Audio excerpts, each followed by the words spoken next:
ballast if they need to in the front. That's often the next thing that you'll see happening at this point. And they'll put the car out in a very known condition, close to qualifying as it will run in the qualifying session. So that's just some of the things, some insight that's happening in this bit. You see them doing it again, resetting it again. Some of the insight to what happens in this P3 session when we think we're sat in the garage having cups of tea. That's not quite what's going on. Absolutely, looks can be deceiving. Thanks, Bernie. Absolutely, and well, thanks to the Williams team for not going out. We can actually explain all of that. On the track, Franco Colapinto, as you can see, and Sergio Perez. Colapinto's teammate, Pierre Gasly at Alpine, had the crash yesterday at the red flag towards the end of FP2. Everything has been fixed. There was an old engine in the car. Place today, it's not broken, it's been put back into the pool again. They've got a new gearbox in the car, and the rear end from the damage that was sustained. It didn't break the curfew as well, so excellent work down at Jeroen Chandon. Yes, I thought you wanted to come in and say something. Well, I was just it's just nice to see Tsunoda in the garage. Yuki Tsunoda, who has been doing some of the tyre testing, so he's had it in the car, in the Red Bull car, but obviously the tyre tests are done after the weekends, and it's Silverstone, wasn't it? Yeah, and they spread it across all of the teams, so every team gets, I think they have to two each, they have to allocate to Pirelli, but I'm told his Silverstone test ended in a slightly unfortunate manner with large accident at Copse Corner, which is obviously one of the fastest corners, not just on Silverstone, but on the calendar. And I'm glad to see Yuki's here and okay, because by all accounts, it was a fairly hefty shunt. Yes. There's some investigations on the engine. We are looking into this. This looks quite good. Some feedback there from Sergio Perez. Qualified 14th at Silverstone, which might not sound much. That is his best result in 2026 for a Cadillac team whose upgrades do seem to be working pretty well. Man finished second here at Spa in 2022 and 2023.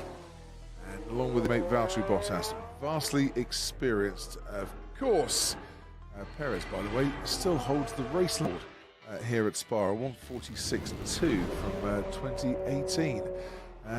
They have been joined by Isaac Hadjar and Esteban Ocon Lolly Behrman. If you weren't with us yesterday, let's just bring you the parish notice. For Isaac Hadjar, back of the grid. He's taken on extra power unit auxiliary parts that are outside of his allocation, so he gets a back of the grid start. It's a 10-place grid panel. Lance Stroll, who has a new MG UK new control electronics for Lando Norris, and he too a 10-place grid penalty as a result of that.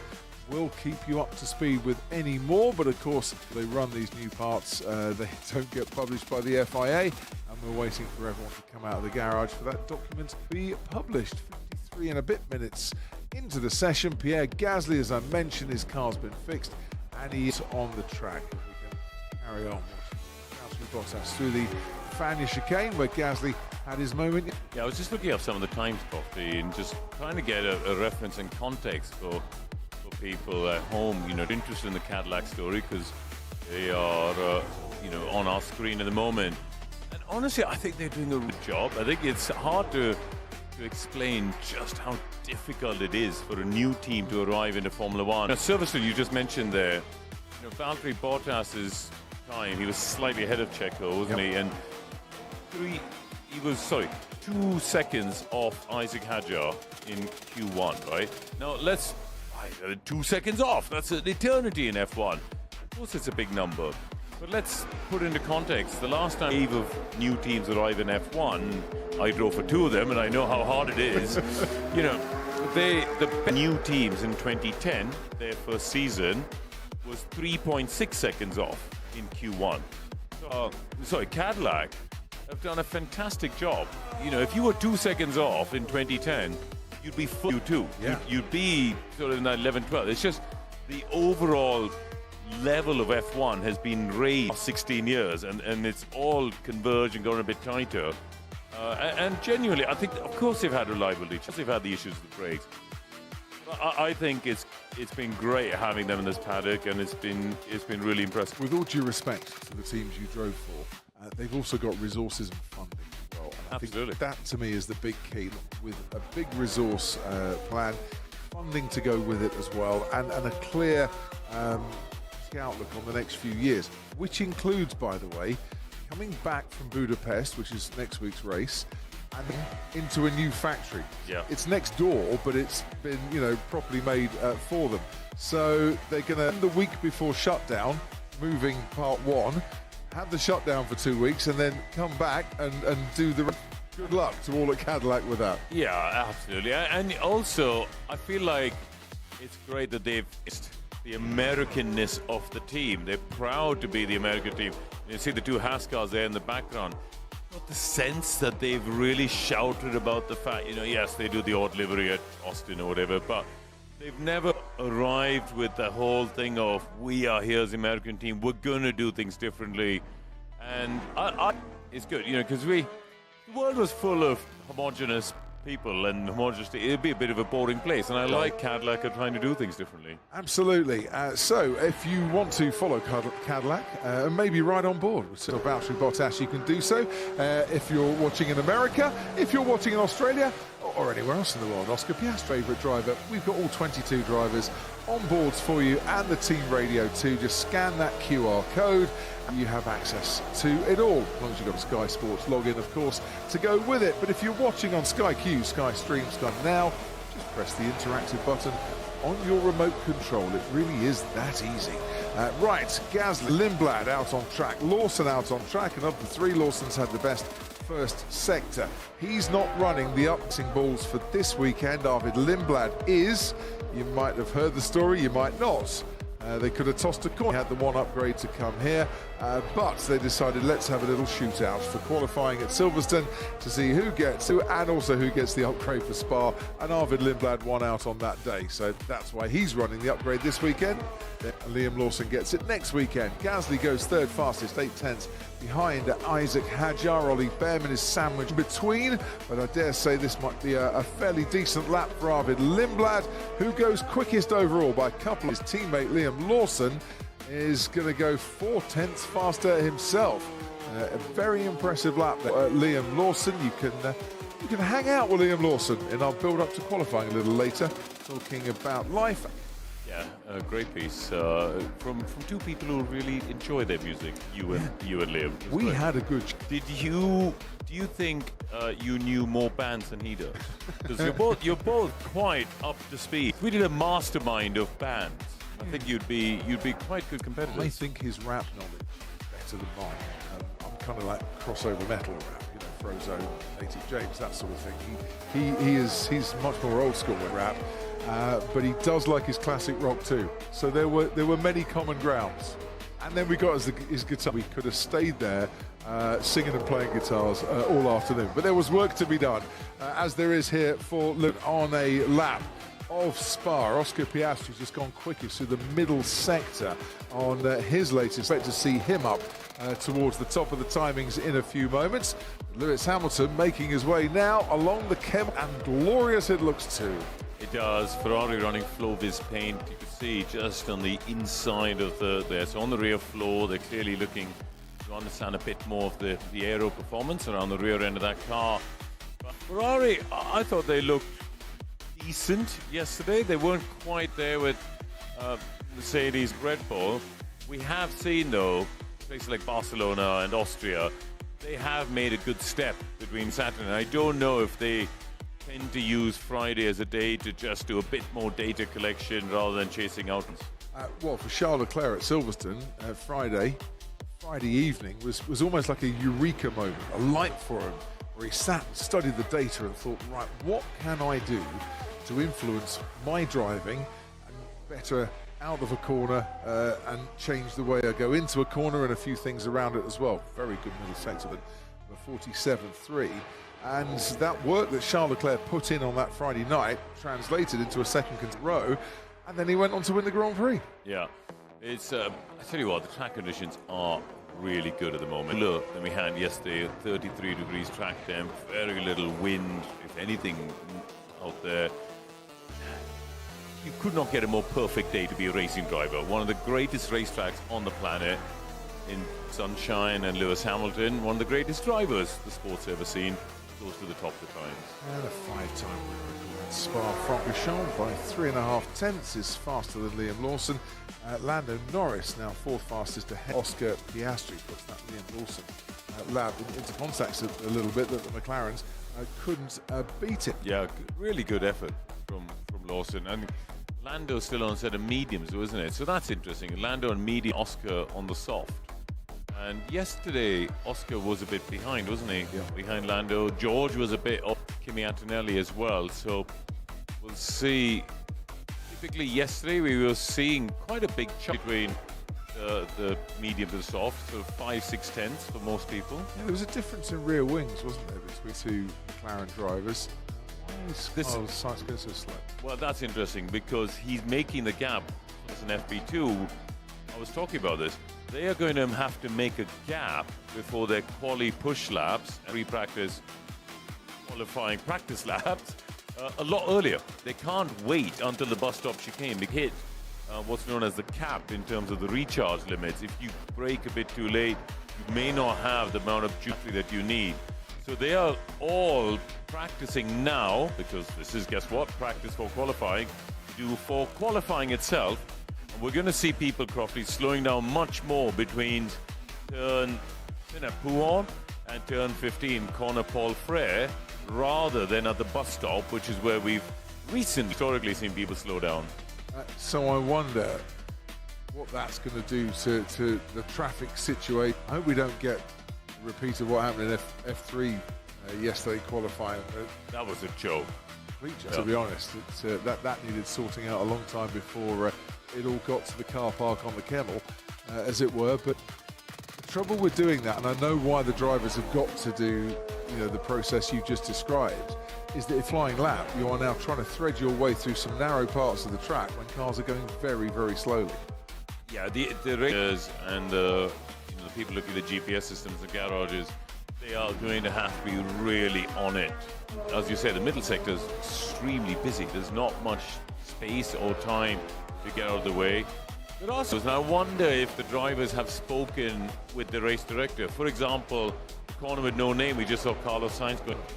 You spotted it yesterday, actually. There's an inside inner loop, if you like, which the motorbike do track days. And maybe you can go through there to get out of the way of people like they do in Monaco. They cut the chicane to get out of the way of people. Yeah, I think we just need a common sense approach to getting out of the way of people's cars. Couldn't agree more. Either way, for Carlos Sainz, 1.5 seconds off the pace on this lap. So Isaac Hadjar and Lando Norris on the medium tyres, 2nd and 4th. We've just seen Gabriel Bortoletto fastest, but Alex Albon currently 8 tenths off the pace in 7th, which is not a bad position. Somewhere where I'm sure Carlos Sainz would have expected his Williams to be slotting in. Sainz crosses the line, only goes 12th fastest, and is another 8 tenths back. Yeah, Piastri now pops up 2nd fastest behind Lewis Hamilton, so he had another go. Arvid Lindblad's on a very good lap here, so the Racing Bulls are on, and let's have a look at Lindblad. Just into one, turns the car in, huge bravery required through there, and then see the lights flashing. They're trying to get the energy back because they know in 3 corners they've got a slightly inclined drag up to the bus stop. Lewis Hamilton quickest in the first sector. Arvid Lindblad towards the end of the second sector now, only a 10th off the pace. Racing here in Formula 1 for the first time, but was here in F2, of course. Wet feature race in F2 last year. He came 2nd, then got disqualified. His tyre pressures were a bit too low. So towards the bus stop chicane. I don't even know if there is a bus stop there anymore, to be honest, Karun. Never more be the bus stop chicane, won't it? We are creatures of habit. We're not changing it now. And he goes fastest by a 10th a second. How long he'll stay at the top remains to be seen. But for now, let's head down to Bernie Collins. Yes, I was just going to bring you a quick update from Kimi Antonelli's car. We've not seen either Mercedes or Verstappen out. Verstappen at E to go. But Kimi Antonelli is getting there just on a normal run plan, I think. But he's obviously, or we think, the one to beat in this session, perfecting the final bit of his car, taking all the track improvement, hopefully it's on and be out with you shortly. So one to watch when Kimi Antonelli gets onto the track. Thank you, Bernie Collins. That crosses the line, half a second clear of Arvid Lindblad, fastest time, and we're into the 1:46s. That's the quickest time of it so far. Maybe the wind has changed around a little bit, but it is not blowing much here today. It's a benign day. And here's Charles Leclerc threading his way through bits of gravel. We saw Lando Norris just go up to Stavolo a little bit. There's already gravel appearing on the track, but not too much to deter you. He's a good lap, is he? Leclerc. He's a second down on his teammate, and it's kind of even, half a second, sector 1, sector 2. So is he carrying more fuel? Has he got a different energy strategy? Sure, but very unusual to see the winner of the last race over a second away from his teammate. Well, let's see when he does his second flying lap with the fuel that's burned down a little bit, but you're absolutely right. You'd expect him to about half a second off the pace, because that's what Lewis then improved by on his second flying run. We're about 20 minutes into this session, and Lewis Hamilton has the quickest time by half a second from Arvid Lindblad, Piastri and Lawson completing the top 5.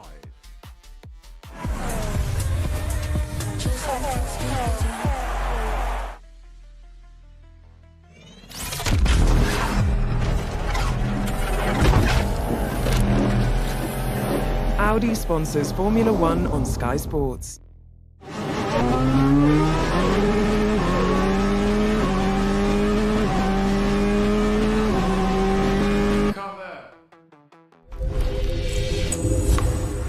People see the races, the speed, the podium. But what they don't see is what truly drives performance. For me, it's the work of the track, preparation, the focus, the recovery. Sleep is the foundation. Whether it's long half travel or intense back-to-back races, staying sharp and recovered is what makes the difference.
no power for a man who's already had to change his before this weekend, and thus starting at the back of the grid. George Russell, first sector, a long way 31-1 for that first part of the lap. Bernie Collins down in the pit lane. I'm not sure what you can see, but we can see some wanting to push a Red Bull, but it ain't budging. Yeah, well, I thought I was part of the 100-metre race that our cameraman keeps me to there, because there was so many people running from one end of the pit lane to the other. All the Red Bull crew have gone past me. Additional marshals have gone by, try and get that car moved. Other teams are still releasing their cars out of the car. See the Audi there just going to the right-hand side of the car, trying to get that moved back, but that strikes you as a car. Oh, it is now actually, I can see it now rolling back down the hill. The marshals have managed to get it clear inside the pit, you say.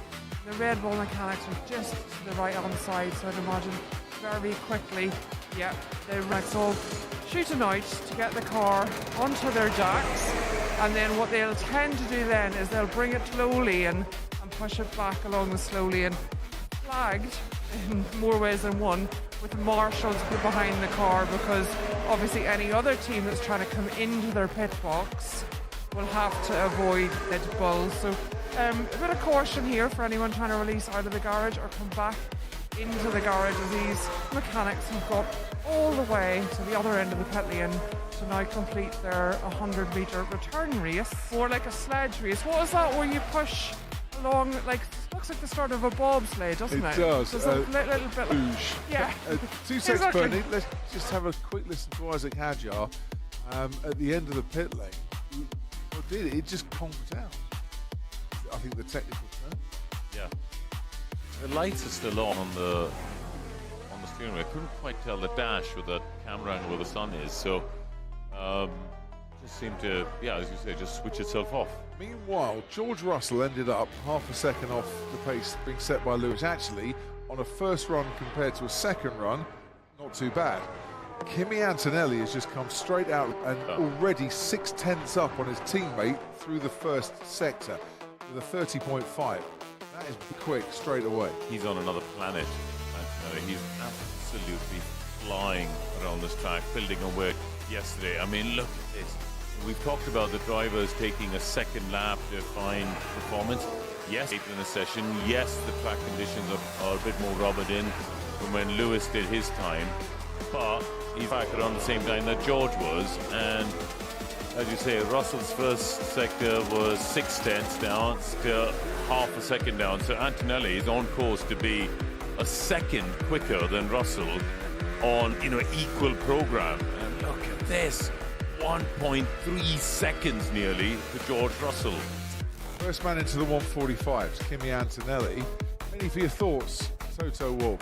I'm sure you're very happy drivers is that quick out the box. But to paraphrase George Russell, on 1.2 pace, tyres are a bit cold, but not 1.2 seconds cold. That was yesterday's radio message, difference to his teammate then. Tell you what, Toto Wolff, using your phrase penny for thought, these pennies that he's paying Kimi Antonelli as a young teenager, that is tremendous value for money. The driver's salaries across the paddock. In terms of value for money, result points and prize money that is being earned by those drivers, Antonelli's absolutely in terms of value for money. I hope he's on a good bonus for poles and wins. I mean, he's managed by Toto, so he's... yeah, that's the trouble. But you know, what we understand is on a pretty basic salary. Which you'd expect, right? Yeah. He's a 19-year-old given a chance to drive for the top team in the sport. Of course, he's on a low salary with lots of bonuses, and he is delivering, though. That's the point. He is absolutely delivering for the team this weekend, this season. Party to the conversation once. Valencia, I think it was. Sebastian Vettel was on pole, and just before the unilateral interview started, Lewis Hamilton, reached across, shook his hand, said congratulations, and then said, "Yeah, you have a bonus pole positions." Seb went, "Yeah, I am." Seb told him, and I'm glad the cameras weren't rolling because they would have had to have bleeped out Lewis's response to that, guys, and quickly totted up how much money Seb was making that year for being on pole and for winning as well. I think there's that phase at Ferrari where you'd often see Kimi Räikkönen suddenly do a fastest lap. It's a few laps to go of the Grand Prix. Suddenly, just he'd just pop up and this fastest lap would appear. And a bonus for those, I was told as well. So it's funny what motivates drivers, isn't it? It is. Bernie Collins, you could write a book about what motivates drivers. I could, Crofty. I'm not sure if me drivers was exactly as powerful as me doing strategy, but let's see. I was just going to bring you a little bit of insight, Crofty. I was seeing drivers start to go out on their second run on a used set of tyres, and I just wonder if red flagged FP2 we had, if some are considering a little luck at a long run, which wouldn't normally FP3, but we know that the race is so crucial to getting points around the Spa circuit, more important than so just wonder watching the lap times. I've seen Carlos Sainz go out. I think Piastri maybe on a bit of a higher medium length run just to get another look at the degradation that was very high yesterday. So one to watch before we get into the last 15 minutes of this FP3, where they'll be back on low fuel and back on their second set of soft tyres. Yeah, we had that 45 minutes into the session in FP2 yesterday. I think Red Bull really were the only front runners that a decent length on the C3, arguably Kimi Antonelli as well. But I'm sure wouldn't mind getting a few laps in. James Vowles, Williams, team boss, and with us James, thanks for joining us. A busy Friday night for you guys, lots to try and sort out or not? They always are. Curfew kind of puts an end to it though, to a certain extent, but it was a busy Friday night. We just not getting it yesterday, either from EU deployment or from just base foundations and balance. When it comes to deployment, I read some stories at the moment about Mercedes power units having a little trick where if you're fine lap and you lift off before the line, that is a very good way to start a qualifying lap. Can you shed any light into what's going on there, and can you do it as well? What they're doing is tricking the system into allowing it to use energy in a more efficient location, as the limit compromise to that is lifting. That's our best read into it. Whilst we're a Mercedes customer, that doesn't mean they have available to them. So we're doing our best in the background to work to a similar way of operating the PU. Trying to find out everything without having necessarily the full manual. That doesn't seem fair. That's one way of describing it. Yeah. Looking at the weekend, as you say, a huge amount of work going on in the background.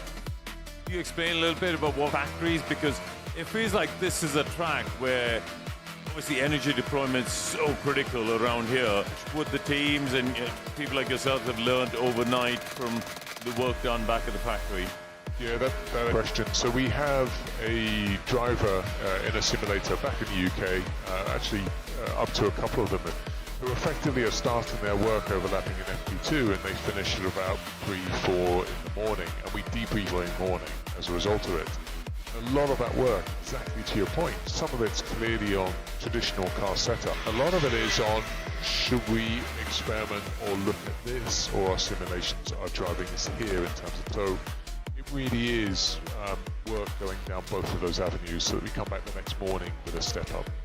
I'll ask you about your immediate competition there in the midfield. Alpine looked very strong yesterday.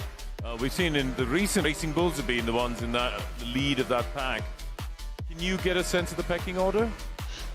I still think we're the ones ahead of both Alpine and ourselves. They've been impressive from the first lap they did yesterday to what they're doing as well. They've made a step. They're just being frank about it. They've outdeveloped the rest of the midfield. Our job in that is to catch back. I'd say right now they're leading us on the pack. And just finally, James, we were talking about the difference between Antonelli and Russell in times, and we've seen across a few teams big differences between teammates, and you've got like a 6, 7, 10th in Alex and Carlos as well. Are they on different run plans? Is that explainable, or is it just the driver at the time? It is hard to explain, isn't it? I would say these cars are more complex in terms of all of the performance from it. Just even subtle ways of what gear usage you use in the corners, or where you come on throttle and how you come on throttle changes your performance over the next straight and the straight after that, which is the deployment you're talking about. And it is just different driving styles are being accentuated positively or negatively as a result, and track to track it changes. So R2 drivers Yesterday we had Carlos in a different setup direction. We brought him towards Alex now, and I have no doubt he'll be wet by the time we finish the second run, because we've migrated the cars closer together. It's the two Mercedes runner. I obviously don't know how internally, but I think there's a little bit of a nature of how Kimi's doing the lap time out of it that George is in the background learning. James, absolutely fascinating. Thank you so much for joining us. It's a great insight for us all in this FP session, driving style. And we can't see it often, Karun. So it's a gear. You know, where do we deploy? Where do we harvest? It's not saying it's drivers, but they will work with their engineering team to find what suits them. And then it's not an easy thing for the other side of the garage. I'll just copy them. For me, the bit that's really impressive is Antonelli is quicker than George, Hector 1 by 0.6 with one corner. So is he doing something or trick in the way he deploys the energy? Because most of that sector is straight, it's comfortably flat out. It's not about, you know, balance and turning the wheel. It's about being smart with the way you. And that's what James was saying there is, you know, there are bigger differences this year because of how you're using. And Ross has had another go, but he's still 0.3 down on that in that sector 1 in just one corner. He was what, 0.3, I think, ahead. Behind. And again, he was 0.3 up on his previous best first sector. Yeah, still behind Antonelli. Yeah, exactly. So here he is now in the middle sector off the lap, dropping downhill to Kuon. Let's listen in here properly. Goes down a gear, just trying to keep the revs up there with the way that ag and the load you put. As soon as you start turning the steering wheel, it sort of starts to. It feels like it's sapping horsepower. You've got the scrub coming in there and bangs it down a gear, keeping the revs up, and that keeps the turbo spinning. And it means you use less of the electrical power to accelerate. But the middle sector of time, he is now on the set of tyres, unlike the Red Bull of Hadjar that we saw. And yeah, but not by much. That's the thing. The tyres are holding up. Yeah, absolutely. So it's not been a good start to this weekend for George, has it? It's feeling Miami-esque, this. And not in a positive way. Not Miami nice for George Russell, if that makes.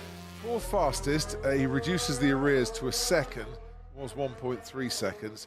Work to be done with just over 22 minutes to go. And let's have a quick look at Isaac Hadjar. Oh, that was very nearly with the Aston Martin of Lance Stroll, who can't play very much.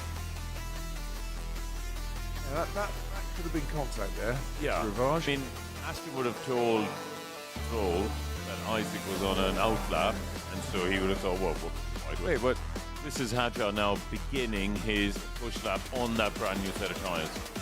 We'll see how he gets. He will be starting, of course, at the back of the grid. Isaac Hadjar with that power unit change. Good to back out on track after losing power in the pit lane about 10 minutes ago. Keep watching.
his first attempts at that with brake temperature, tyre temperatures, not in the range that he wanted. Bernie Collins, where do... Well, Crofty, hopefully you find me just outside Mercedes as we see Kimi Antonelli's returning to George Russell just about to go out. But I wanted to highlight the difference. What happened to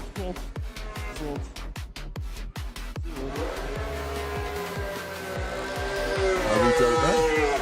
You can see George going out there on the new set of softs, trying to find that 1 second of lap time that you point out here to Kimi Antonelli. Kimi Antonelli did a few laps at a medium level fuel to get a read on the degradation, searching for the lap time, but we did see the mechanics all around George's car trying to figure out, is there any part loose, component in the wrong position, or anything that's not quite as expected in the build of this car, in the hunt for that second before they go into qualifying. The hunt for that 1 second. It's not quite the hunt for Red October. Might be quite the chase though for George Russell to hunt a second. These are the glorious conditions that Karun is referring to. I know you love coming to Spa, but we have all enjoyed it this weekend. Not that we don't love coming here anyway. This place in the sunshine, magnificent. Yeah. This place is great racing. A little bit damp underfoot. Listen, you can't complain. You're in a glorious commentary box with, windows and you're locked off. I have spent many a Spa weekend standing in the pit lane with wet socks and, going to the airport, the classic run to the airport where you're trying to get rid of damp, wet clothes and change in the car park. You never want to sit next to Ted on the plane after a wet Spa, for sure. I would choose sitting instead after a wet Spa rather than a hot, sticky Budapest. Yeah, fair play. Fair play on that one. Right, Verstappen. About to do up here. I'm just wondering where Isaac Hadjar is, but he's actually back in the garage. And we were thinking, is Isaac Hadjar today, is he starting at the back of the grid come what may, to assist his teammate and maybe get a pole position for Max Verstappen possible. Let's have a look at this lap in isolation though with Karun and Max Verstappen. Yeah, I agree. I'm surprised they have the toe already because it does take a little bit of practice just to judge the distance right. So I am a little bit surprised. I'm going to pick up a toe from Charles Leclerc here though, so that's handy for Max Verstappen as he comes through Eau Rouge and up the top of Raidillon. A brilliant slipstream. He's going to pick up all the way up the Kemmel Straight. So benefit anyway. Let's see if it does anything in the sector time. Still about a quarter of a second down on Antonelli. Antonelli's first sector is utterly dynamite. Now, did Mercedes turn the engine up a little? Did they do something a bit different for him just on that first sector? We'll see when we get to qualifying, but he's gotten close to that 30.5 that Antonelli's done. Ooh, just kissed the gravel there. Now that isn't from yesterday. Is that sarcasm? We can't tell. We didn't hear it. We only saw the text. I'd like to hear the... fair point. I would hope it's not, for his sake and the team's, to be honest. Russell's now down 30.5. There we go. That is the first sector we've seen from George matched Kimi Antonelli's, and that's more like it. So middle sector for Max, a 47.0, a bit in his own personal best actually from earlier. He's going to now get a tow from Valtteri Bottas as he comes. Blanchimont. Does the Cadillac get out of the way? No. Yes. Just. To the line for Max Verstappen. Second fastest. Very good final sector for him. George Russell is nip and tuck though with Kimi Antonelli. I'm told that it was very much the sarcastic tone from Max Verstappen. He said upshifts are just brilliant. So I take back what I said. Yeah. I think he got a slipstream Bottas in the last sector, so I think that would have given him a little bit of a boost. They run out of the electrical juice through as Russell loses time in the last sector, but goes a third fastest, so an overall improvement. As Piastri goes fourth fastest, but he's still nearly 4 tenths behind his teammate. So he's in the search for a second. He's found 6 tenths. Now he just needs to complete the rest. No Norris in the middle sector of the lap here. has put in a 46.6, quickest so for the man that will be 10 places below anywhere he qualifies. Wasn't the tidiest thing out of the final chicane, but a 146.1 puts him a tenth and a bit behind Antonelli. Once again, Lando Norris, who's the quickest challenger to Kimi Antonelli here. Yeah, but Antonelli's on one less, and still nobody's come close to beating him. He's only done 7 laps in this session, the least 8 laps now, as he's just completed his out laps, and least of anybody come out, one run, bosh, top of the times, and he's on top form. I want to see what he does on this lap, Kimi Antonelli, because he's just, I think, La Sauce Crofty on his way up. Is he? Oh no, he's backed out. He has backed off. Maybe he got to the first corner and thought the tyres aren't quite there. Is it me? And I'm not being Harry, but the corner with no name.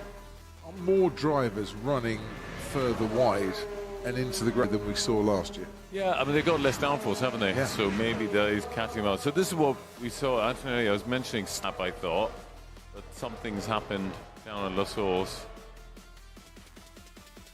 Oh, get the gear. So it sounds like he didn't get the last downshift, perhaps. You know, they've been delaying, and Kimi he really is conscious about delaying the final downshift. There's another one. There's another you. one, yeah. And that's dragged quite a lot of gravel on, actually. Yeah. I'd like to see if they choose to a double VSC or double yellow or something to clear the gravel out, because that was quite a lot of gravel he dragged. Yeah, just when I mentioned that corner, yeah. Arvid Lindblad gives us a demonstration. Yeah, so Antonelli choosing a different way to go with the gears. And yeah, I think it's just he's choosing to do the downshift really late. Pierre Gasly's another one. You know, it just delays the downshifts. You know, it's a certain it's just a driver preference in the way they go about it. So Arvid Lindblad, good first sector, a little bit down in the middle sector, but we saw that moment at corner with no name. His teammate also on a lap, so a comparison between them. Arvid's going to come up to the line first and doesn't position, improves his lap time. Liam Lawson a fraction behind. They're so close, these two, aren't they? I'd expect both, things being equal, to be starting in the top 10 tomorrow, not necessarily both getting into Q3. That's how wide he went. Yeah, I don't think it cost him a huge amount. Here went a little bit wider. Yeah. So here's Antonelli preparing. Here we go. Nice wide entry into the final corner. Launches himself up. Let's just listen into the downshifts. Hopefully we'll stay on board here. You hear that? That last gear. one.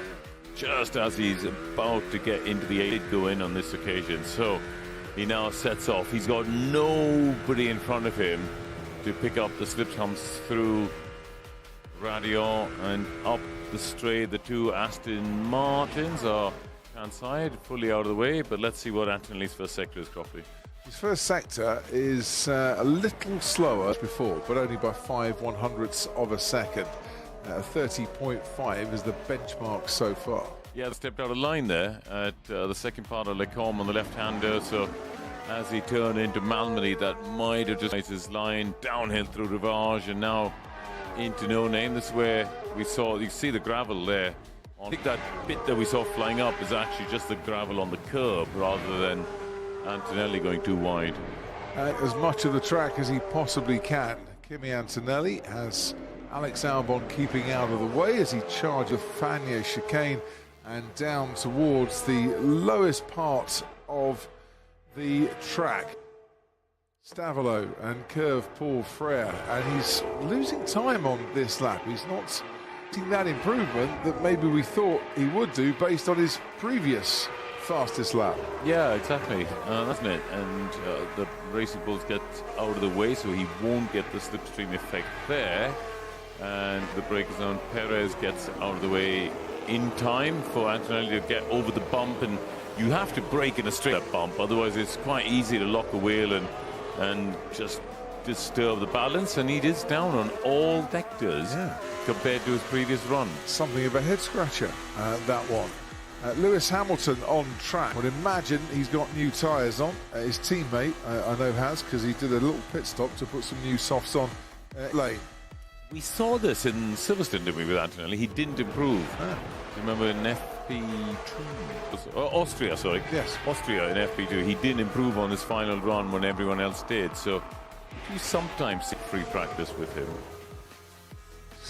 Quick out the box and then gets a bit more conservative. I don't know the reason for it. Or do they just know, maybe it's confident, know he's got that speed, maybe they just turn it all down a bit, put a bit more fuel on board, don't show their hand. Don't give the game away too quickly. Exactly. Maybe there's a bit of that going on. Hamilton very much within touching distance of what would, if this was Q3 currently.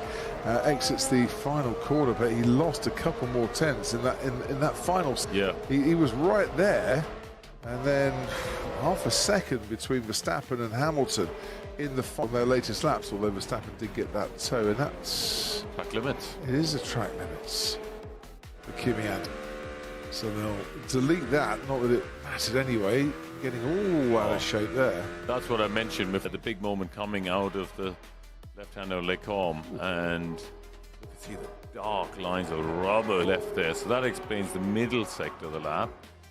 George Russell, so he is on and out at the moment. As Gabriel Bortoletto goes 8th fastest, just behind his teammate Nico Hülkenberg. George Russell. I think a big lap, big confidence boosting lap here. He's, as I say, 6 tenths to reduce the arrears. Is there another 4 tenths that he can find out on the track? Russell got for us here. Oh, I need some slipstream, says Charles Leclerc. Let's prepare for qualifying. As George Russell gets a little slipstream, maybe behind Sergio Perez, going through Eau Rouge and up the hill to Raidillon, where Perez manages to keep out of the way. Sainz has got a lot of him that he could use for a slipstream, and George Russell has backed off. So maybe that's a bit too close for comfort for George Russell there, and he decided, no, I'll forget this one, and we'll do it again. Up to Charles Leclerc, into La Source. We're in there a bit hot. He just didn't look like he had the retardation. Again, maybe the front tires a bit too cold, not enough biking to slow the car down and get the nose in. It's interesting that Charles Leclerc saying on the team radio there, the slipstream here, let's get a slipstream, let's prepare for qualifying. Is that Ferrari's game plan to come in qualifying later? And Kimi Antonelli did have that lap time deleted, his second flying lap, but it wasn't as quick as his first. And if you do go track limits, exceed track limits at the front, that lap that you're on obviously gets deleted. Your next lap will get deleted too. So if you're on and preparing for qualifying and you've gone over track limits, well, then what would be your qualifying then gets deleted because you've had that unfair advantage of the car being a bit straighter a bit sooner. Yeah, I think it's less of a risk here to a place like Austria, where it's a high-speed corner, you're trying to barrel the speed through. Here, often when they're trying to start the lap, they do an unusual line on the way in to get a wider entry and straighter exit. So I take your point. I think it's less of a risk here. He's got a lot of traffic on this sector, hasn't he? Which ones do you want to slipstream behind? Behind, look. That's the Williams of Carlos Sainz. Just getting a little comfort there. Was that Ollie Behrman he was with? And this is not the time to start a flying lap on Leclerc. Albeit he's a bit out of sync because he should have been on a flying lap the lap previous. And his good friend Pierre Gasly was at the apex of Malmedy, so he bought that one. So Charles Leclerc, he's not having a good run here. There's 2 laps in a row now he's had to abort. Carlos Sainz got very close to. We might see a bit more of this in qualifying, even on the longest track on the calendar. Audi are having a good session, aren't they? 7th, didn't really mention them, but they've sort of snuck into the top 10 at a power circuit. So I tell you what, a lot of chat in the paddock recently about how good their chassis is, and people often saying they probably have the 4th best chassis when it comes to medium and high-speed corners. They're a bit down on the power unit. If they get into Q3 on a power circuit like this, that'll be a massive boost for all of the department back in Neuburg in Germany. By the way, Nico Hülkenberg, we didn't mention this at Silverstone. He made his 28th start in a Grand Prix. Takes him into the top 10 of all time most experienced driver. Who's ahead of Daniel Ricciardo. So well done to him for a top 10 start. His only top 10 appearance in qualifying this season in Barcelona for his only Q3. Here comes Max Verstappen, who has a slightly less amount of traffic ahead of him, and Charles Leclerc, the closest, just going up Raidillon now and should be on a flying lap. That's such a good camera angle. Let's really get a sense of the speed and the elevation as they go over the top of the hill. So Verstappen, Leclerc ahead of him. Leclerc's first sector, Crofty, is at 30.9. Yeah, with 10s down, but that doesn't mean to say he's not on a flyer, and Max Verstappen matching him with that 4/10s. Yeah, but did he go? I thought it looked to me like he went off there, Max. Well, look, Leclerc's definitely on here. Yeah, I think Max might have gone straight on at Lecombe. We'll see a replay of that Max Verstappen moment if he did go off there in a couple of moments. Leclerc makes his way past Lance Stroll. Alonso and Stroll, currently the two slowest cars, are on the track and over seconds adrift of the pace with just a minute to go. It's a middle sector for Leclerc. He's still half a second adrift though. Yeah, I mean he's looked behind Hamilton, hasn't he? So Piastri's on an outlap as well. I mean, like we talked about yesterday, the gaps of Piastri some way behind Norris. Leclerc so far, let's see what this lap does for him, but some way up Hamilton, Russell and Antonelli we talked about as well. Leclerc 6th place behind Hamilton, but in terms of lap time, still nearly 4/10. Yeah, even though the sector was better than Lewis managed on his best flying lap. I think Leclerc will do when he gets out the car, he'll go to the engineer's office and say, right, just show me what my teammate's doing here. I might need to get a bit of inspiration for what is to come. On board with Hamilton, 30. Oh dear, that is checkered Lewis flag. Hamilton off the track.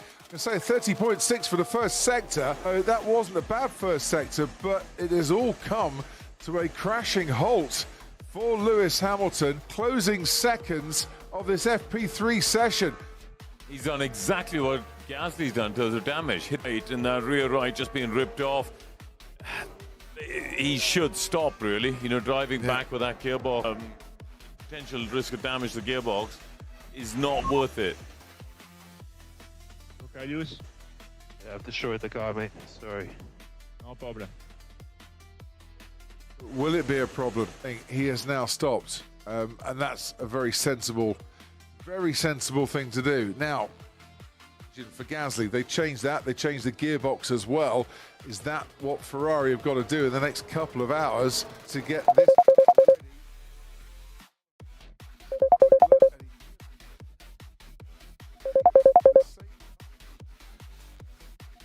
It's almost a carbon copy of what happened to the Alpine.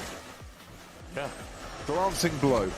Yeah, he was just slightly wide the apex, and I think it's just a bit dustier out there. And the rear of the car just came around on him, saved Gasly, and as you say, Crofty, hit the exact same spot that Gasly. In fact, they were still there, weren't they, on the orange barrier and that edge of the green barrier. You see the marshals jump just with the impact. That is a rebuild at the rear. Lewis giving it a bit of an inspection. 2 hours, 28 minutes, 10 seconds and count to get that Ferrari ready for qualifying. That is not the peaceful lunch break that they all might have been expecting. They should get their lunch now before the car comes back. In the next 10-15 minutes, this is their chance to grab a quick bowl of pasta, because It's going to be the 2 hours before qualifying otherwise. I think it's pasta la vista, mate, in terms of lunch at Ferrari. Oh, dear. Sorry. Kimi Antonelli, fastest driver in second, fastest driver in third practice. Is this going to be Kimi Antonelli's return top step? Lando Norris, his nearest challenger, will take a 10-place grid penalty. If this was qualified, would be starting down in P12. Max Verstappen, though, only a few thousandths of a second behind Lance. George Russell getting to within 4 tenths, and Lewis Hamilton also within 4 tenths. But having that accident, and how costly is that going to be to his chances this weekend? Still to be answered here. Dramatic end to a free practice session. Yeah, I think we can kind of conclude that Antonelli is the firm favourite going into qualifying. The first, can Ferrari get this car ready? Can we see Lewis Hamilton on track in time for Q1? There's a lot of work to do, and we'll have the cameras all over that. The next big question is, sorry? Externally, I don't think there's as much damage as Pierre Gasly's. Internally, we obviously can't tell. Yeah, and they probably can't tell, so as a precaution, they will probably just change the rear end to be safe. The worst thing for Ferrari, it's going to take another 20 minutes probably for that car. Yeah, that's what I mean. They get, see the debris all over the place there, but they've got 20 minutes to launch and try and get the rear end. They typically will have it sub-assembled so that, you know, they can just go straight, and they'll be getting that bit ready. Lewis, a lonely feeling as a racing driver when you've that crash and you're stuck at the side of the track watching everyone else go around. It's not a nice feeling. No. But yeah, the big questions are: can they get Lewis's car ready? We know Norris has a penalty, but can get any closer to Antonelli? Can George Russell dig himself out of the hole that he so far this weekend compared to his teammate? He did it in Austria, let's remember. He was behind. In Canada as well, he was behind, and then dragged it out when it came to the final bits of qualifying. Or will it be a consecutive pole position then for Kimi Antonelli? George Russell finishing fourth in this session is where he qualified at Silverstone. Fourth, by the way, has won how many Belgian Grand Prix here at Spa? Fourth on the grid. 10. We've had 58 previous Belgian Grand Prix. How many times has P4 won the race? You reckon 10? 10. Yeah, you want to change your mind, or is that your final answer? I'm guessing it now. 0. Oh. That's why I just threw that question in there. I didn't expect you to know the answer. I really didn't. But yeah, never has this race been won from P4 on the grid. How random, because there's been one from 6th and 14th and 16th and all sorts. 14th, yeah. Maybe if Max Verstappen had qualified 4th that year, it would have broken the duck, but he couldn't because he had power unit penalties. But 16th even, isn't it? Because then Schumacher win 95. You are a very clever man. Yes, he did. Lewis Hamilton trying to emulate Michael Schumacher. He's already done that by winning his Ferrari at Barcelona. Michael Schumacher won his second race for Ferrari that year, that P16 here in... either way, Hamilton not thinking about winning, his team not thinking about winning, thinking about getting that car ready and back onto the grid. That crowd, how damaging or not is that going to be to Lewis Hamilton's chances in the top 10? Hadjar, 10th, he's got a grid penalty to come too. Lindblad and Lawson will be hoping to take advantage of that.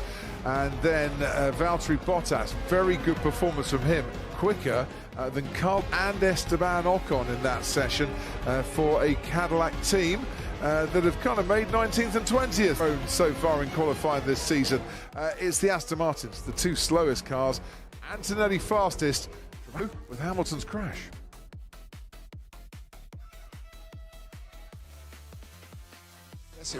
And the mechanics down at Ferrari with a race against time. Very, very similar, wasn't it, to Pierre crash of yesterday. Quite sudden. But yes, closing in on Kimi Antonelli from yesterday. He was very quick in his first run, couldn't improve upon it. My God, you know, this car like just always crashes in the back of me. Unbelievable. former teammates having a bit of a disagreement there in the form of Carlos Sainz and Max Verstappen. We'll have a look at that later. We'll also hear Steve Nielsen in a couple of moments' time. All this, though, still to come this weekend on Sky Sports F1. So, song that reminds you of your childhood. I would say